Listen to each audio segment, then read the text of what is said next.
د علاقاییت، قبایلیت، ریاست او مذهب په بنیاد ووټ غوښتونکو نه دا پوښتنه ضرور وکړئ چې په خاوره د امن، ولسي واک، قومي اختیار، روزګار، کاروبار، پیداوار او تولیدات، بجلی، ګیس، تیل او معدنیات، تعلیم، صحت، زراعت او سیاحت او د ادارو د اصلاحاتو په حواله څه منشور او پروګرام لرئ؟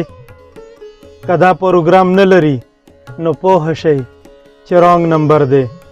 ووټ چې ورله بیخي ورنه کوي، ګنې 15 کاله به بیا د دوی په جال کې ګیر وی او د ظلم و ستم ښکار به یې وی.